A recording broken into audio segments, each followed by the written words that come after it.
بسم اللہ الرحمن الرحیم نحمده ونصلی ونسلم علی رسولنا الکریم اما بعد فقد قال اللہ تبارک وتعالی والشمس تجری لمستقر لها ذلك تقدیر العزیز العلیم والقمر قدرناه منازل حتى عاد كالعرجون القدیم صدق اللہ العظیم۔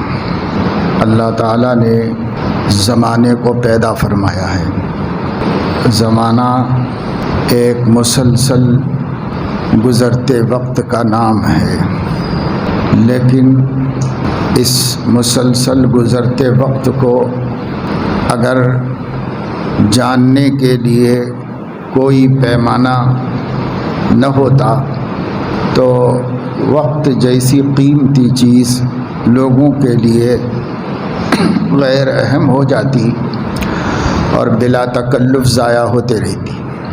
لوگ اس سے صحیح استفادہ نہ کرتے اور اس کی قدر و قیمت کو نہ پہچانتے، اس لیے اس کے حصے بکھرے کیے گئے تاکہ اس کا اندازہ ہمیں ہو سکے اور اس کی قیمت کا پتہ چل سکے اور اس سے صحیح معنوں میں ہم استفادہ کر سکیں۔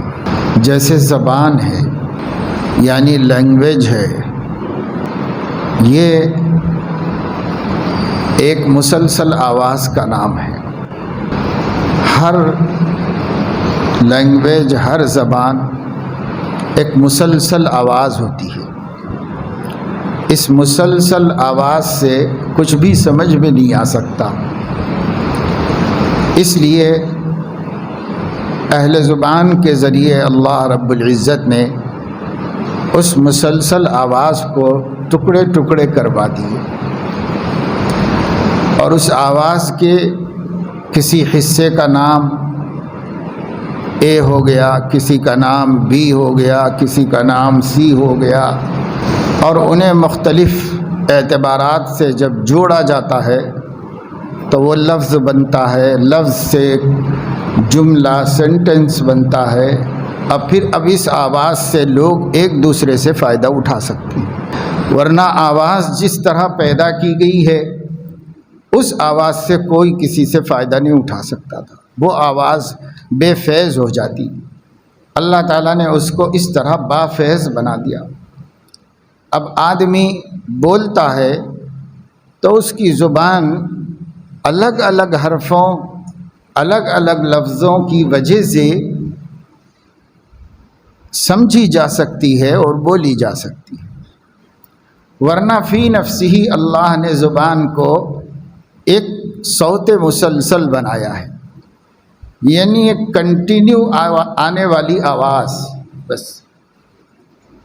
جیسے حضرت صلی اللہ علیہ وسلم پر بعض دفعہ وحی ایسی ہی آواز میں آتی ہے۔ صحیح بخاری میں صدیقہ عائشہ رضی اللہ تعالیٰ عنہا کی روایت ہے کہ جب حضور علیہ الصلاۃ سے پوچھا گیا کہ کیف یأتیک الوحی یا رسول اللہ، آپ پر وحی کیسے آتی ہے، اس کی نوعیت کیا ہوتی ہے، تو حضور علیہ الصلاۃ نے فرمایا کہ احیانا یأتینی مثل صلصلۃ الجرس،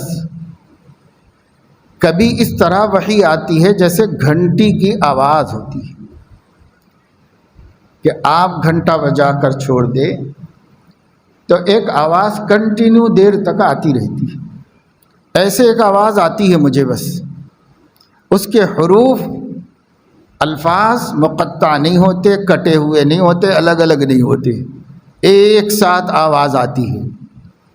لیکن جب یہ آواز آنے کا سلسلہ ختم ہو جاتا ہے تو میں اپنے دل میں وہ بات محفوظ پاتا ہوں جو اللہ تعالیٰ نے ڈالنی چاہیے، لیکن کان کو صرف ایک آواز سنائی دیتی ہے۔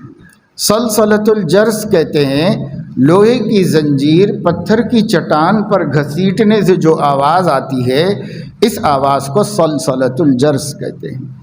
حضور نے فرمایا ایسی آواز آتی بس اور کچھ بھی نہیں، ایک کنٹینیو آواز ہے بس۔ آواز ختم ہونے کے بعد دل میں ایک بات آ جاتی ہے، پھر میں وہ اپنے الفاظ میں بیان کر دیتا ہوں۔ تو حضرت علیہ الصلاۃ والسلام نے یہ جو وحی کی ایک صورت بیان فرمائی ہے، یہی دنیا کی ہر زبان کی اصلیت ہے۔ پھر اللہ نے اس زبان کو ٹکڑے ٹکڑے کر دیا، ٹکڑے ٹکڑے کر کے ہر ٹکڑے کا ایک نام، ایک عنوان رکھ دیا گیا، اس کی ایک آواز الگ بنا دی گئی۔ ان آوازوں کے مجموعے سے ہم لینگویج یوز کرتے ہیں، زبان کا استعمال کرتے ہیں۔ اسی طریقے سے زمانہ ایک غیر منقطع مسلسل وقت کا نام ہے، گزر رہا گزر رہا گزر رہا، بس نہ اس کی ہمارے سامنے کوئی ابتدا ہے نہ انتہا ہے، بس ایک وقت ہے گزرتا چلا جا رہا ہے۔ ہم اپنی زندگی پہ نظر ڈال کے دیکھیں کہ جس وقت پیدا ہوئے تھے اب کتنے برس کے ہو گئے ہیں، اور یہ وقت گزر گیا ہے۔ کیسے گزر گیا ہے کچھ نہیں پتہ، کہ وقت تھا یہ گزر گیا ہے۔ 15 برس کا وقت، 20 برس کا وقت، 40 برس کا وقت، 60 برس کا وقت گزر گیا ہے، اور ایک تسلسل کے ساتھ گزرتا چلا گیا ہے۔ اگر اللہ رب العزت اس وقت کی تحدید نہ کرتے، کوئی پیمانہ نہ بناتے، اس کو کاٹ کاٹ کے توڑ توڑ کے اس کی ترتیب نہ بنائی جاتی، تو پھر کبھی ہم وقت کی قدر اور حقیقت سمجھ ہی نہیں پاتے تھے۔ اس لیے اللہ رب العزت نے ایسا کیا کہ اس کے کاٹ کے ایک برس بنایا۔ یہ ایک زمانہ ہے، زمانے کا ایک ٹکڑا ہے یہ۔ اس بڑے ٹکڑے میں اللہ تعالیٰ نے 12 ٹکڑے اور کر کے ہر ایک کو مہینہ اور منتھ بنا دیا۔ یہ چھوٹے چھوٹے ٹکڑے اس کے کیے، پھر مہینے کے ٹکڑے کر کے اس میں 30 دن بنا دیا اللہ تعالیٰ، اور پھر دن کو 2 حصوں میں بانٹ کے دن اور رات بنا دیا، اور دن اور رات کے مجموعے کو 24 گھنٹوں میں تبدیل کیا، برابر برابر بانٹ دیا تو 24 گھنٹے ہو گئے اس کے۔ ان 24 گھنٹوں کو پھر منٹوں میں بانٹا گیا، منٹ کو سیکنڈ میں بانٹا گیا۔ سیکنڈ ایک لمحہ ہے، ہمارا پل جھپکنے کا ایک لمحہ، یہ کم سے کم وقت کی مقدار ہے، سب سے چھوٹی مقدار وقت کی، اس کو عربی میں طرفۃ العین کہتے ہیں، پلک جھپکنا، کھولنا اور بند کرنا۔ یہ طرفۃ العین، یہ کم سے کم وقت کی مقدار ہے، جس کو ہم اپنے عرف کے مطابق سیکنڈ کہہ لیں۔ 60 سیکنڈ کا 1 منٹ بنا، 60 منٹ کا 1 گھنٹہ بنا، اور 24 گھنٹوں کا 1 دن بنا، اور 29 یا 30 دنوں کا 1 مہینہ بنا، اور 12 مہینوں کا 1 سال بنا۔ یہ ایک کنٹینیو اور مسلسل حقیقت کو جاننے، سمجھنے، فائدہ اٹھانے اور زندگی میں اس کے نقصان سے بچنے کے لیے اللہ نے نظام بنایا۔ اسی نظام کو اللہ تعالیٰ نے قرآن مجید میں بطور احسان و امتنان کے ذکر کیا کہ وَالشَّمْسُ تَجْرِي لِمُسْتَقَرٍّ لَهَا ذَلِكَ تَقْدِيرُ الْعَزِيزِ الْعَلِيمِ۔ سورج اپنے سفر کو جاری رکھا ہوا ہے، اپنے مستقر پہ چل رہا ہے، لیکن نکلتا ہے اور ڈوبتا ہے، اس کا ایک دورانیہ ہوتا ہے، پورے زمین کے اطراف میں، پورے گلوبل کے اطراف میں ایک دورانیہ ہوتا ہے۔ اس ایک پورے دورانیہ میں وہ کبھی اپنا راستہ نہیں چھوڑتا، اپنے مستقر پہ چلتا ہے۔ موسموں کے حساب سے اللہ نے اس کا سیٹ اپ کر رکھا ہے، اسی سیٹ اپ پر وہ چلتا رہتا ہے، اور اسی اعتبار سے کبھی دن بڑا ہو جاتا ہے، کبھی رات بڑی ہو جاتی ہے۔ یہ ایٹومیٹک سسٹم نہیں، اللہ تعالیٰ کے اپنے بنائے ہوئے نظام کا حصہ ہے۔ اللہ نے یہ نظام بنایا ہے، اس لیے قرآن میں احسان جتایا ہے کہ ہم نے ایسا کیا ہے۔ اور وَالْقَمَرَ قَدَّرْنَاهُ مَنَازِلَ، اور چاند جو ہے اس کے بھی ہم نے منزلیں مقرر کر دی ہیں، وہ روزانہ اپنے مقررہ منزل سے ہو کے گزرتا ہے، اور اس کا یہ دورانیہ اور اس کا یہ گشت برابر اور کنٹینیو ہوتا رہتا ہے، وہ اس سے ادھر ادھر نہیں ہوتا، اپنی ترتیب پر چلتا ہے۔ حتی عاد کالعرجون القدیم، حتی عاد کالعرجون القدیم۔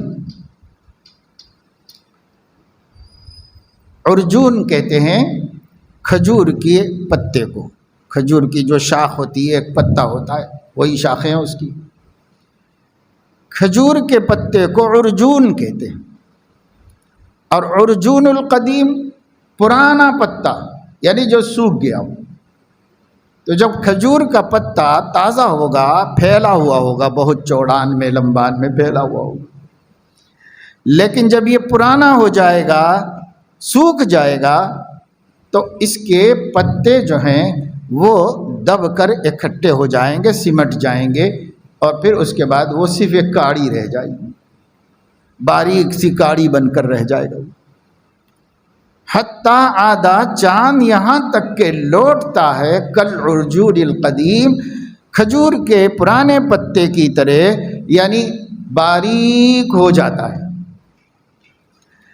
تو پہلی تاریخ سے باریک تھا بالکل، اور چلتا رہا، بڑھتا رہا، بڑھتا رہا، بڑھتا رہا، اور 14ویں تاریخ کو، چاند کی 14ویں تاریخ کو چاند آسمان پر مکمل ہوتا ہے، جس کو بدر کامل کہتے ہیں، مکمل ہوتا ہے بیچ کی تاریخ کو، اس لیے کہ 14 تاریخ کی جو شب ہے وہ 15ویں ہے، تو بیچ میں آ گیا، مکمل ہوتا ہے۔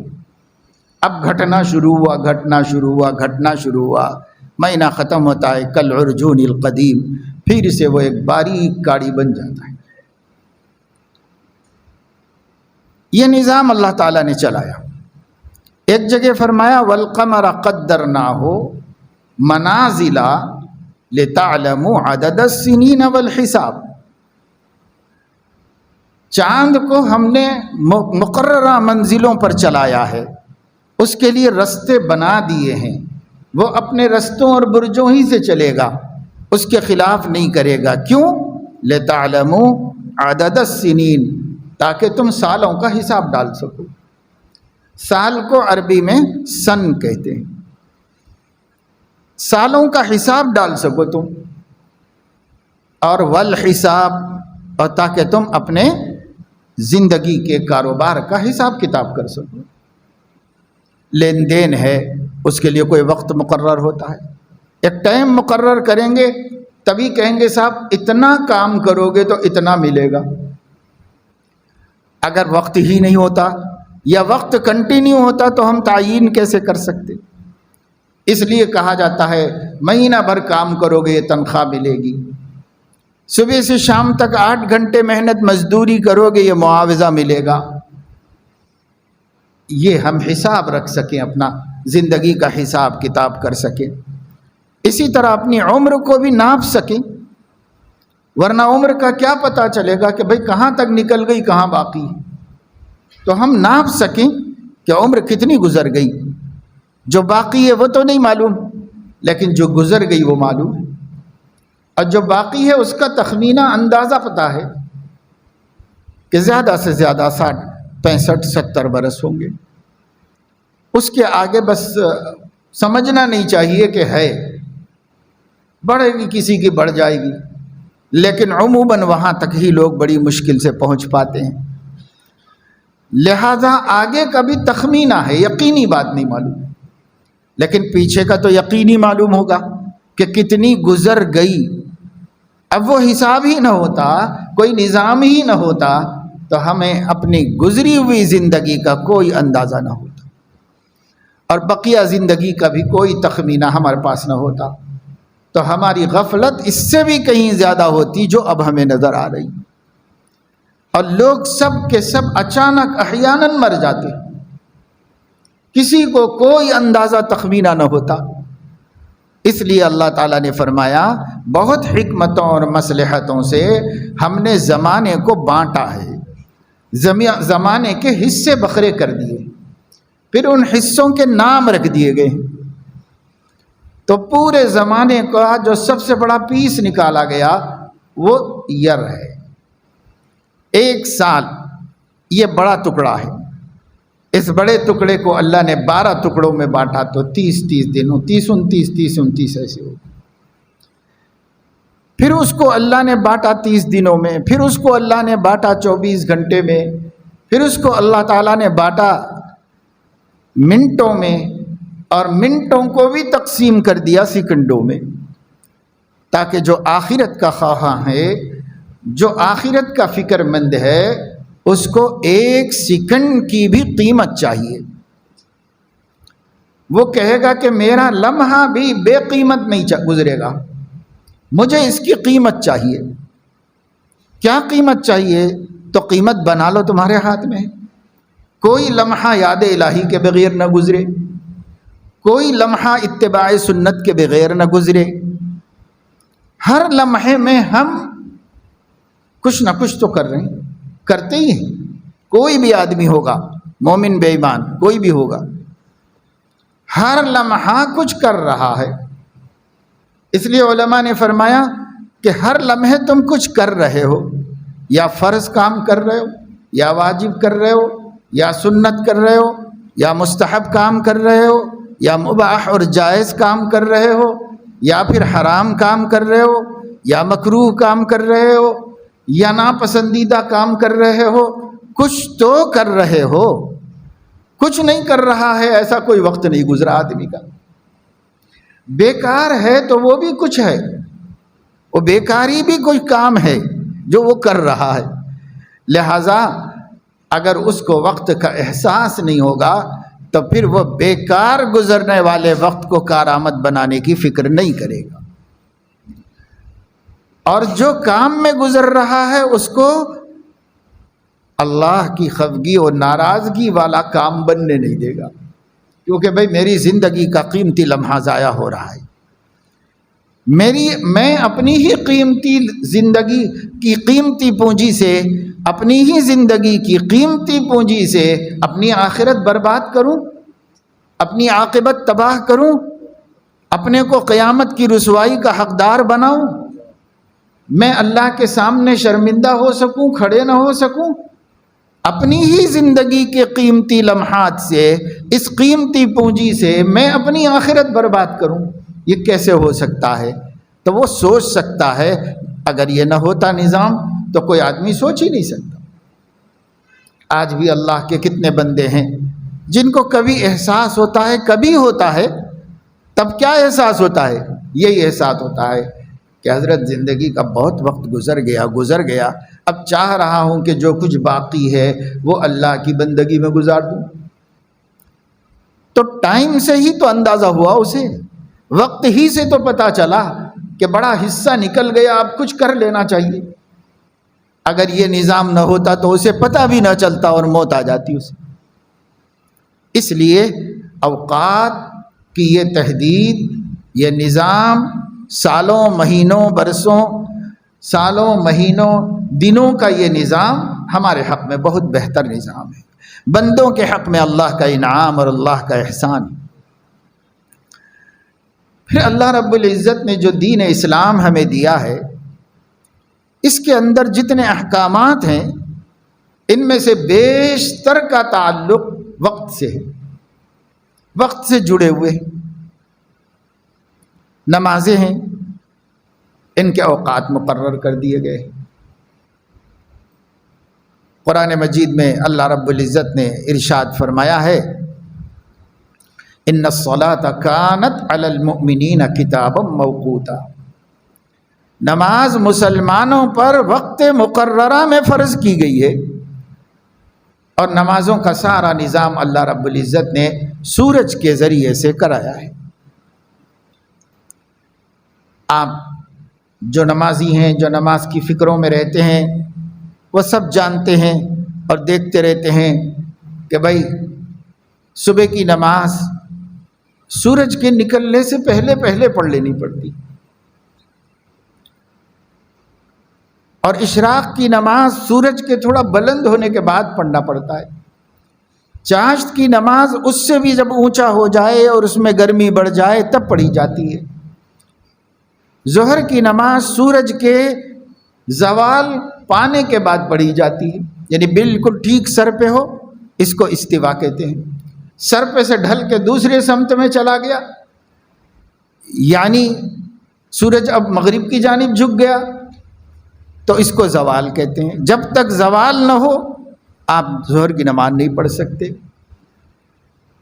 اور جب تک سورج کا سایہ 1 گنا یا 2 گنا نہ ہو جائے عصر کی نماز نہیں پڑھ سکتے۔ بعض ائمہ کے ہاں 1 گنا ہو جانے کے بعد پڑھ سکتے ہیں، بعض ائمہ کے ہاں 2 گنا ہونے کے بعد پڑھ سکتے ہیں عصر کی نماز، لیکن سورج ہی سے تو تعلق ہے اس کا، سورج ہی سے سایہ دیکھا جائے گا اور اس سے وقت مقرر کیا جائے گا۔ پھر مغرب کی نماز جب سورج ڈوب جائے تو پڑھی جاتی۔ پھر عشاء کی نماز سورج کے ڈوب جانے کے بعد جو پیلا پن باقی ہے وہ ختم ہو جائے اور سرخی آ جائے، اس کے بعد پڑھی جاتی ہے۔ غرض یہ ہے کہ 5 نمازیں ہماری وہ سورج سے جڑی ہوئی، سورج کے ساتھ اللہ نے اس کا نظام بنا کے رکھا ہوا ہے، اور روزہ تو وہ چاند کے ساتھ جڑا ہوا ہے۔ صوموا لرؤیتہ وافطروا لرؤیتہ، حضور علیہ السلام نے فرمایا چاند دیکھ کے روزہ رکھنا شروع کرو اور چاند دیکھ کے روزہ رکھنا ختم کرو۔ لیکن روزے کے ٹائم جو ہے وہ اللہ تعالیٰ نے سورج کے ساتھ مقرر کر دیا۔ صبح صادق سے پہلے کھانا بند کر دو، اس کا تعلق سورج سے ہے، اور غروب آفتاب کے بعد کھانا شروع کرو تو یہ بھی سورج سے متعلق ہے۔ تو دنوں کی ابتدا انتہا چاند سے متعلق ہے، اور روزے کی ابتدا اور انتہا چاند سے سورج سے متعلق ہے۔ اسی طریقے سے حج ہے، وہ چاند کے اعتبار سے ذی الحج کا مہینہ نکل جانے کے بعد ذی الحج کے مہینے کی تاریخوں میں، مقررہ تاریخوں میں رکھا گیا ہے۔ اسی طریقے سے خود حج کا سیزن وہ بھی چاند کے مہینوں سے متعلق ہے۔ الحج اشہر معلومات، چاند کے مہینوں سے متعلق ہے۔ شب قدر چاند کے مہینوں سے متعلق ہے۔ محرم کی مہینے کی فضیلت چاند ہی سے متعلق رہے گی، کیونکہ چاند کے مہینے ہیں یہ۔ شب قدر اور 10 محرم کی فضیلت حاصل کرنا ہے، 9 ذی الحج کو عرفے کا روزہ رکھنا ہے، یہ سب چاند سے جوڑا گیا ہے۔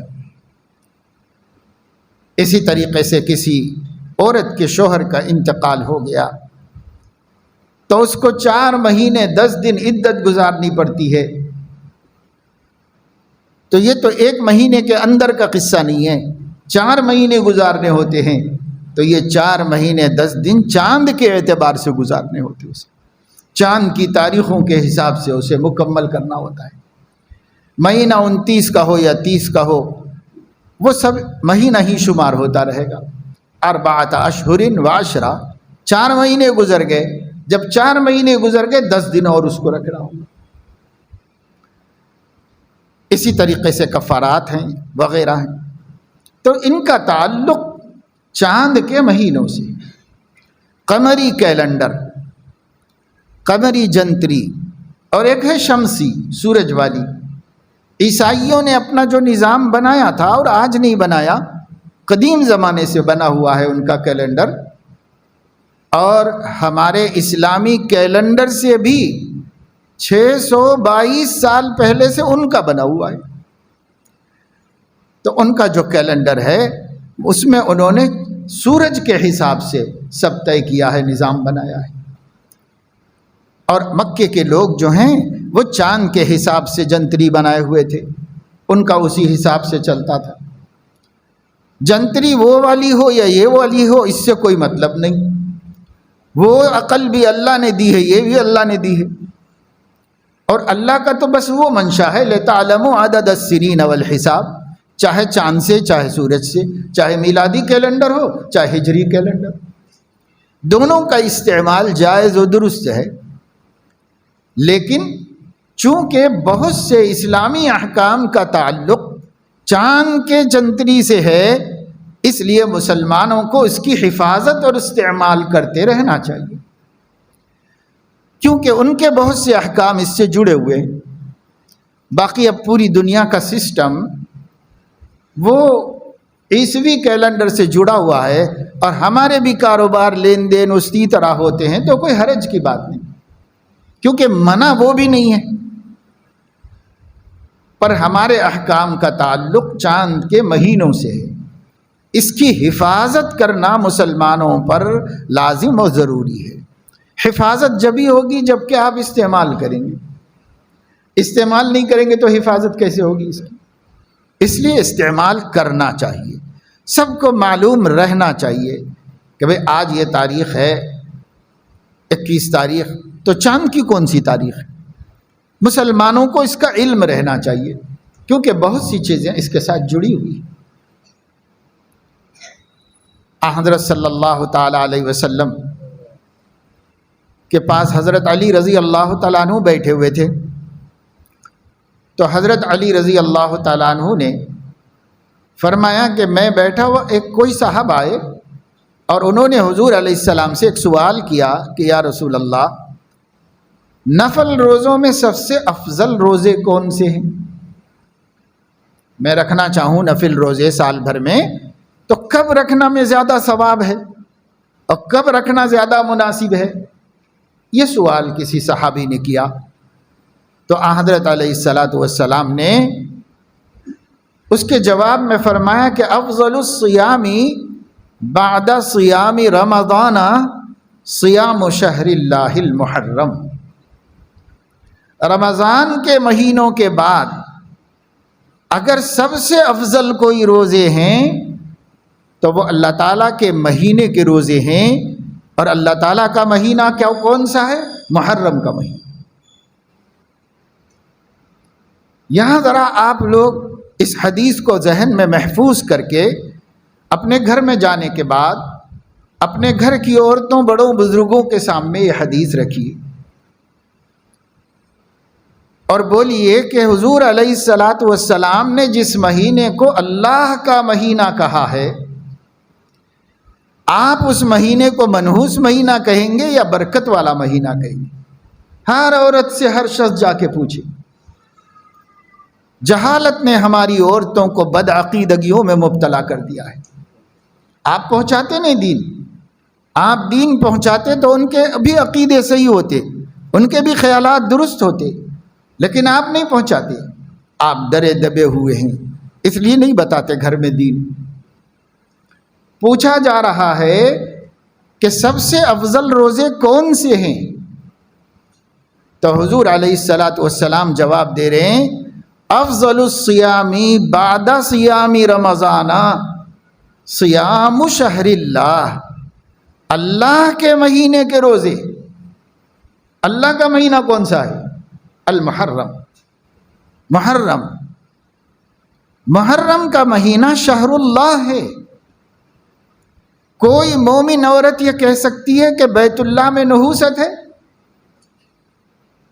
کوئی مومن کہے گا دنیا بھر کی کوئی عورت سے پوچھو کہ بیت اللہ میں نحوست ہے تو کہے گے توبہ توبہ، کیا بات کر رہے ہو، بیت اللہ تو اللہ کا گھر ہے، برکت کی جگہ۔ تو اس سے پوچھو کہ شہر اللہ میں نحوست ہے اللہ کے مہینے میں، تو خاموش ہو جائے، کیونکہ مسلمانوں کی بڑی تعداد عورتوں کی محرم کو منحوس مہینہ سمجھے۔ شہر اللہ کہہ رہے نبی، اللہ کا مہینہ، اور ہم کہہ رہے منحوس مہینہ۔ اللہ اکبر۔ جس چیز کو کسی بڑی شخصیت سے نسبت ہو جاتی ہے وہ چیز اس شخصیت کے برابر عظمت والی ہو جاتی ہے۔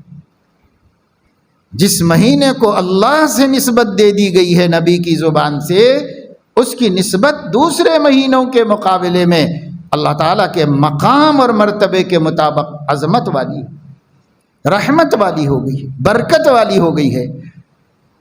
شیطان نے بھی ایسا زبردست دھوکہ دیا کہ ایسا پیارا، رحمتوں کا، برکتوں کا، مغفرتوں کا اور اللہ کی نسبت کا مہینہ، اس کے بارے میں ہمارے دلوں میں کچھ کھوٹ ڈال کر کے بدگمان کر دیا تاکہ اس مہینے میں ہم اللہ کی صحیح معنوں میں بندگی و عبادت نہ کر سکیں، اس مہینے کی برکتوں کو ہم حاصل نہ کر سکیں۔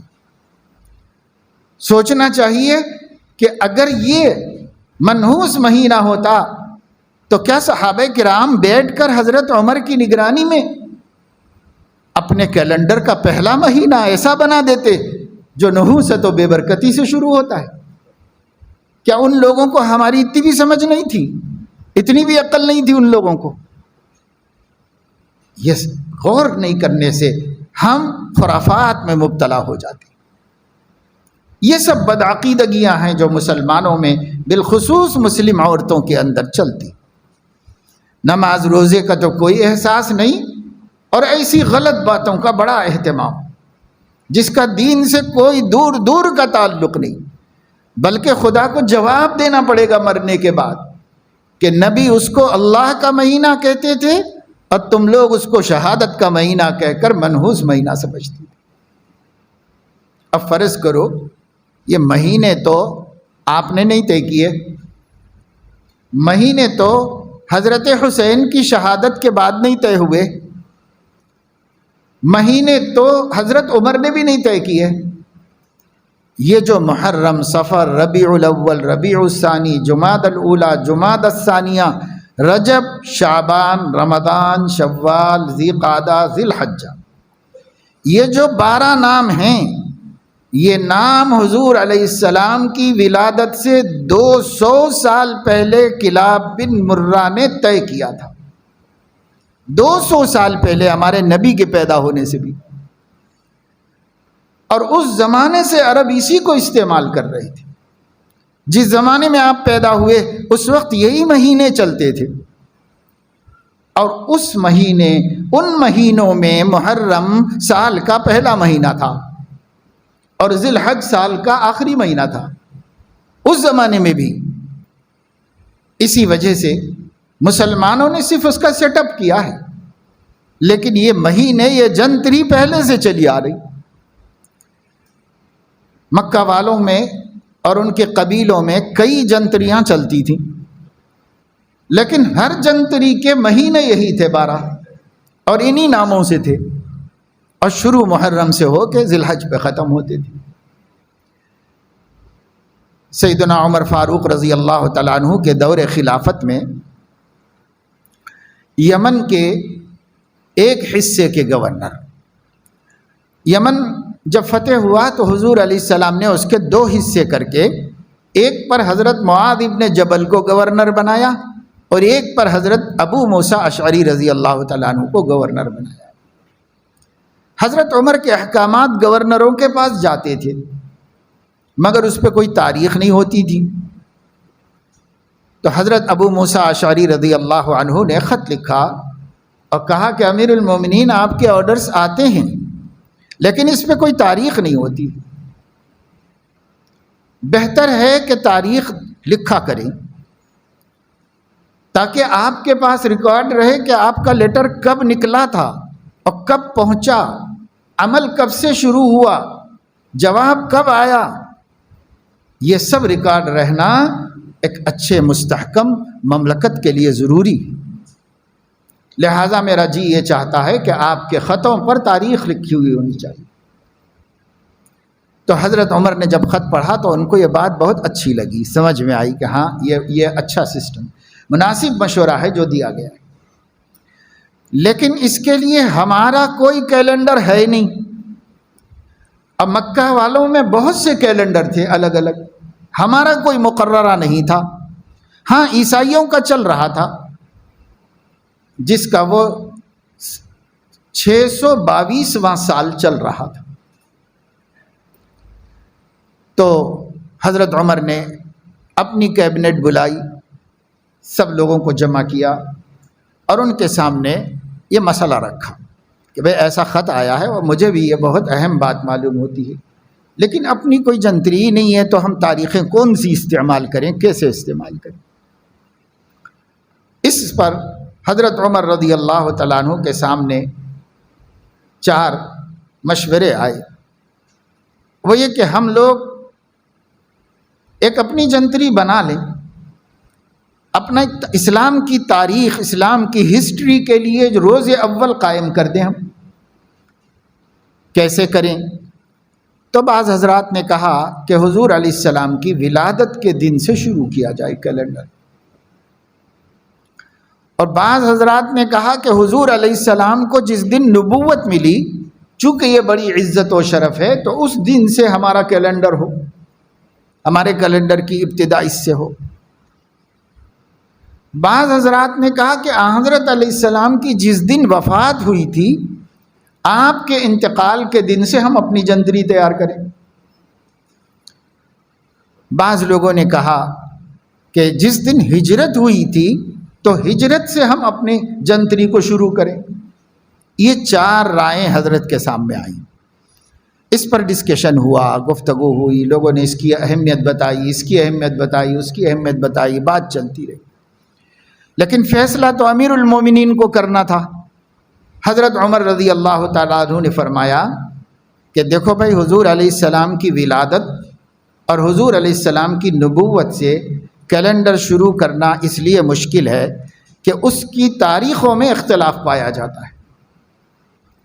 حفاظت تو نہیں ہو رہی تھی اس زمانے میں، اس لیے تاریخوں میں اختلاف پایا جاتا ہے، اس لیے اس کو تو رہنے دو۔ رہ گئی وفات، تو وفات ایک سانحہ ہے، ایک حادثہ ہے، اور آپ کی وفات اور آپ کا پردہ کرنا غم اور مصیبت اور درد کا واقعہ ہے، تو اچھا نہیں کہ ہم اپنی ایک جنتری کا آغاز کسی سانحے اور کسی مصیبت سے کریں، تو وہ بھی مناسب نہیں۔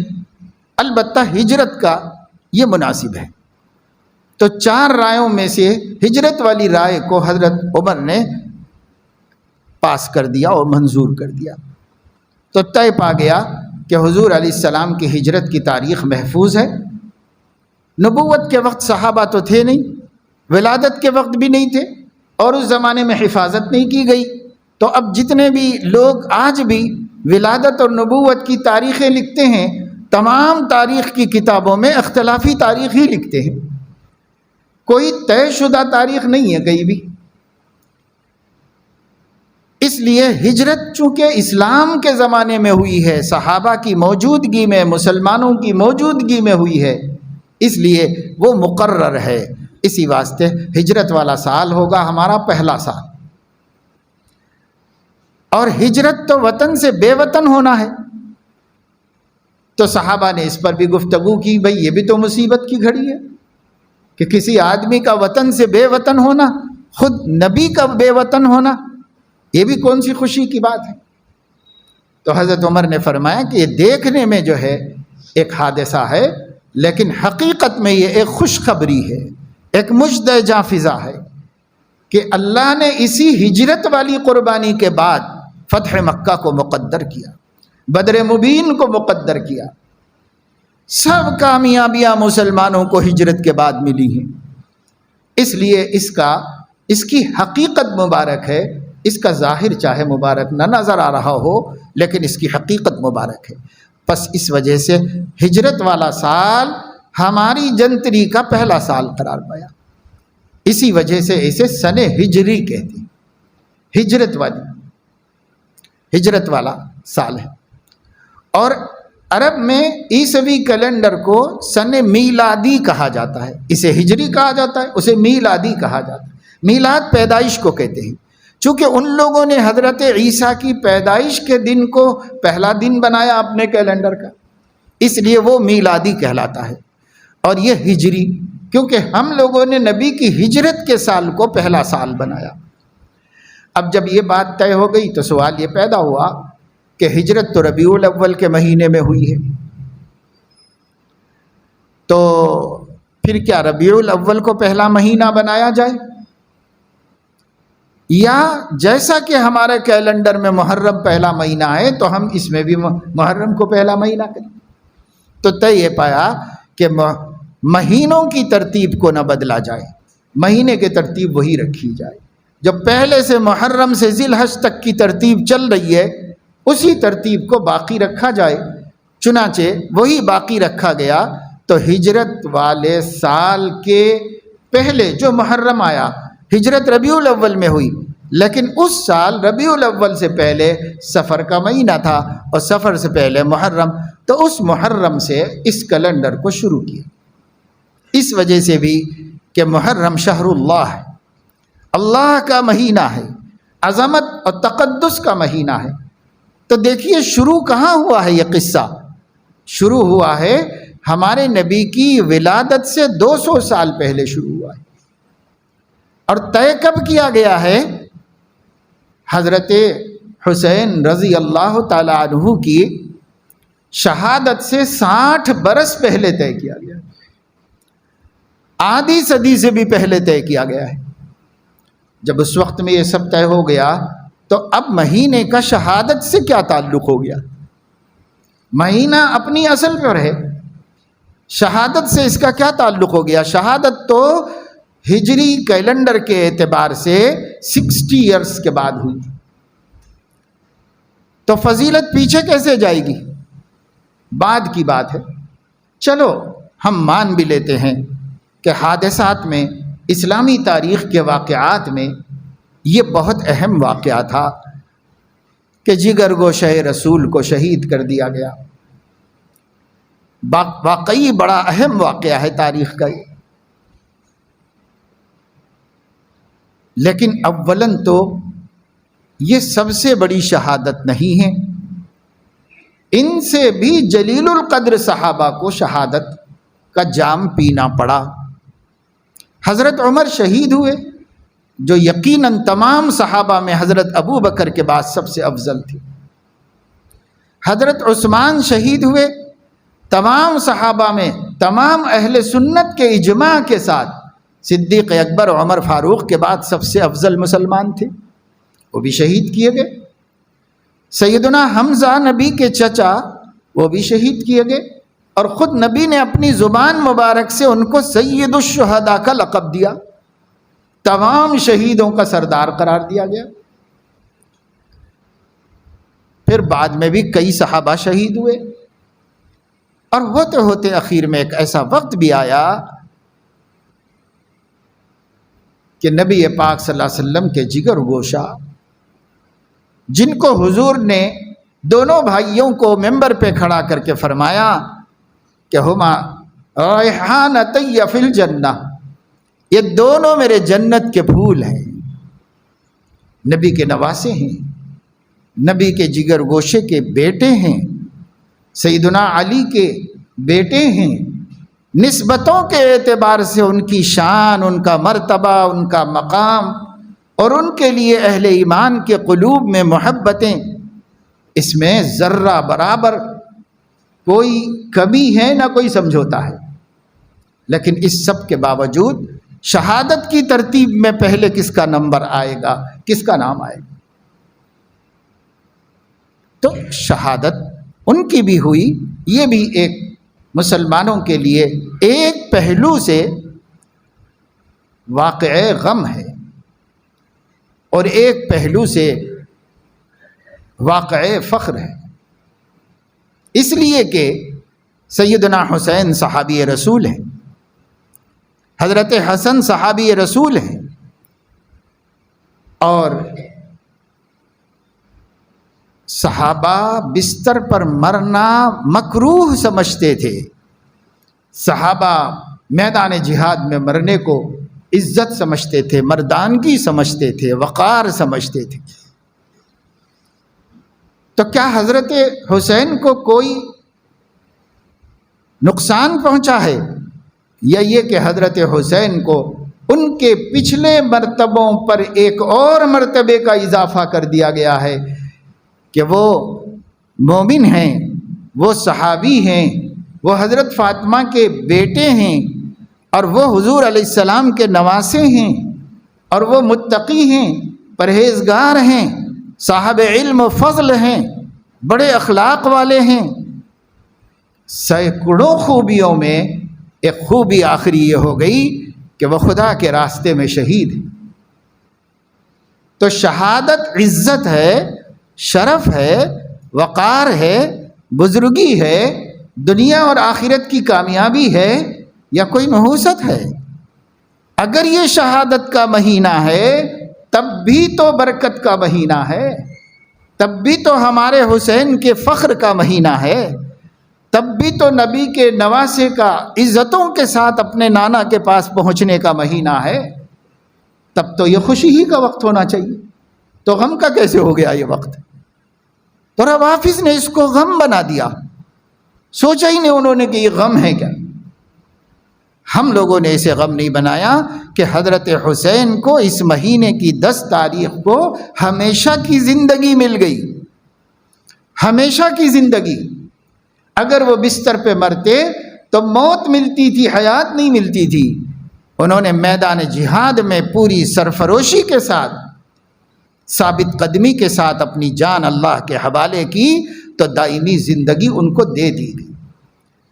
لا تقتلوا لمن يقتل في سبيل الله اموات، لا تقولوا لمن يقتل في سبيل الله اموات، راہ خدا میں مرنے والے کو مردہ مت کہو، مردہ مت کہو، بل احیاء، بلکہ وہ زندہ ہیں، جاویدانی زندگی پا گئے ہیں، اب ان کو کوئی نہیں مار سکتا، ایسی زندگی اللہ نے ان کو دی ہے۔ بل احیاء، 2 جگہ ان کو اللہ نے قرآن میں زندہ کہا، ایک جگہ زندہ کہہ کر یہ فرمایا وَلَٰكِن لَا تَشْعُرُونَ، زندہ ہیں پر وہ زندگی کو تم سمجھ نہیں سکتے، کیونکہ تمہاری دنیاوی زندگی ہے، اس لیے تم اس زندگی کو سمجھ نہیں سکتے۔ تو تم دیکھنے میں سمجھ رہے ہو کہ صاحب روح نکل گئی، جان چلی گئی، تم ایسے سمجھ رہے ہو۔ وَلَٰكِن لَا تَشْعُرُونَ، تم سمجھ نہیں سک رہے ہو، میں کہہ رہا ہوں کہ وہ زندہ ہے۔ تو ہمارے سمجھ میں آئے نہ آئے، اللہ کا کہہ دینا کافی ہے کہ وہ زندہ ہے۔ اور دوسری جگہ زندہ کہنے کے بعد فرمایا یقین دلانے کے واسطے عند ربہم یرزقون، اپنے رب کے پاس رزق بھی دیے جا رہے ہیں، کیونکہ جو زندہ ہے اسے روزی کی ضرورت ہے، اس لیے شہداء کو روزی بھی دی جا رہی۔ تو کتنا بڑا شرف حاصل ہو گیا حضرت حسین کو۔ اتنے بڑے شرف کے ملنے کے بعد اگر اس مہینے کو اس واقعے سے منسوب بھی کرنا ہے تو محرم کی عظمتوں میں اضافہ، برکتوں میں اضافہ اور محبتوں میں اضافہ ہو جائے گا، اور زیادہ قابل قدر اور زیادہ قابل استفادہ یہ مہینہ ہو جائے گا۔ لیکن برا ہو جہالت کا کہ جہالت نے حسین کو قبیح بنا دیا اور قبیح کو حسین بنا دیا، جہالت نے خوبصورتی کو بدشکلی کہہ دیا اور بدشکلی کو خوبصورتی کہہ دیا۔ جہالت ہے ہی ایسی بری بلا۔ اگر دین کا علم ہو تو یہ مہینہ بڑا مبارک مہینہ ہے، یہ مہینہ بڑی عظمتوں والا مہینہ ہے۔ تعظیم کے لیے اتنا کافی ہے کہ نبی نے اس کو شہر اللہ کہا ہے، یہ اللہ کا مہینہ ہے۔ کتنے خوبصورت مکانات کعبۃ اللہ کے باہر بنا دیے گئے، زمزم ٹاور اور فلاں ٹاور اور فلاں ٹاور، کتنے ٹاور بنائے گئے۔ اندر جاؤ تو آنکھیں حیرت زدہ رہ جائیں، پھٹی رہ جائیں، ایسے ایسے ہال بنائے گئے ہیں، ایسے ایسے جھومر لگائے گئے ہیں اور ایسے ایسے سجائے گئے ہیں کہ حیران رہ جائے آدمی کہ کیا پیسہ ہے، کیا یہی جنت ہے؟ وہاں کی قالینیں، وہاں کی چیزیں، وہاں کے سامان، لیکن کیا وہاں کوئی فضیلت بھی حاصل ہے؟ کتنی بڑی بلڈنگ کو کوئی فضیلت حاصل نہیں ہے۔ اور وہی ایک 4 کونی کمرے کے پاس چلے جائیے جو محض چند پتھروں کا مجموعہ ہے، 30 بائی 30 ہاتھ کا کمرہ بنا ہوا ہے، جو آج بھی کالے پتھروں کا ایک حجرہ ہے چھوٹا سا۔ لیکن قلوب سے پوچھئے، مومنین کے دلوں سے پوچھئے کہ اس گھر کی کیا عظمت ہے، اس گھر کا کیا مقام ہے، کیوں اتنا زیادہ مقام ہو گیا اس 4 کونی کمرے کا؟ اس لیے ہو گیا کہ اس کو بیت اللہ کہا جاتا ہے، اللہ کا گھر کہا جاتا ہے، بس اس لفظ نے اس کے مرتبے کو اونچا کر دیا ہے۔ اور جب مہینوں میں شہر اللہ کہا گیا تو پھر آپ کے دل میں اس مہینے کی عظمت کیوں نہیں پیدا ہوئی جیسے کعبے کی عظمت پیدا ہوئی؟ تو وہاں علم تھا تو مان لیا، یہاں جہل تھا تو انکار کر دیا۔ اس لیے جہالت کو مٹاؤ اپنے گھروں سے، اور گھروں میں لوگوں کے ذہن درست کرو۔ اپنی ماں کو مرنے سے پہلے صحیح عقیدہ بتاؤ، اپنی بہنوں کو زندگی میں صحیح عقیدہ بتاؤ۔ یہ بد عقیدگیاں، یہ بدشگونیاں شرک سے قریب کرتی ہیں، آدمی کو توحید سے دور کر دیتی ہیں، ایمان کے ضعف اور کمزوری کا سبب بن جاتی ہے۔ اس لیے دوستو، علم کو اپنے سینوں میں دفن مت کر دو۔ جو بات قرآن حدیث کی روشنی میں آپ کو پہنچی، آپ گھر والوں کو پہنچاؤ۔ یہ سینوں کو علم کا قبرستان مت بناؤ، سارا علم سینے میں دفن کر کے رکھا ہے۔ آگے بڑھاؤ، دوسروں تک پہنچاؤ، دین پہنچاؤ۔ آج حق نہیں پہنچانے کی وجہ سے باطل سر چڑھ کے بول رہا ہے، ہمارے بچے گمراہ ہو رہے ہیں، اور غلط مسئلے، غلط باتیں، غلط عقیدے پھیل رہے ہیں۔ کیوں پھیل رہے ہیں؟ کہ جو سچ جانتا ہے وہ بولتا نہیں ہے، اور جو جھوٹ جان رہا ہے وہ خوب پھیلا رہا ہے اس کو۔ اگر آپ کی یہی حق فراموشی رہے گی، اگر آپ اپنی ذمہ داری اسی طرح نہیں سمجھتے رہیں گے، اور جو حق آپ جانتے ہیں دوسرے تک نہیں پہنچاتے رہیں گے، اگر آپ یہی کرتے رہیں گے تو وہ دن دور نہیں جب حق کو ڈھونڈنا پڑے گا کتابوں میں، اور باطل چوطرف نظر آئے گا۔ اللہ اپنے فضل و کرم سے ہمیں احساس نصیب فرمائے، اور یہ جو ہمارا ہجری سال کا آغاز ہوا ابھی کل سے، یہ جو ہمارا نیا سال شروع ہو رہا ہے، ہم گزشتہ سال کے پورے 12 مہینوں پر ایک نظر ڈال کر کیا کمایا کیا کھویا دیکھ لو، اور ہم دیکھ لیں۔ اور اگر ہم نے اپنے دین کا بہت نقصان کیا تھا گزرے ہوئے سال میں، تو اس نئے سال سے نیا حوصلہ، نیا عزم، نیا ارادہ، نئی ہمت کے ساتھ یہ طے کر کے چلیں کہ اس سال میں ہم اپنے دین کا وہ نقصان نہیں کریں گے جو نقصان ہم نے گزرے ہوئے سالوں میں کیا ہے۔ لِتَعْلَمُوا عَدَدَ السِّنِينَ وَالْحِسَابَ، تاکہ تم اس کا حساب کتاب کر لو۔ اس کے لیے اللہ نے سال بنائے ہیں۔ اللہ اپنے کرم سے ہم سب کو توفیق عمل نصیب فرمائے، آمین۔ وآخر دعوانا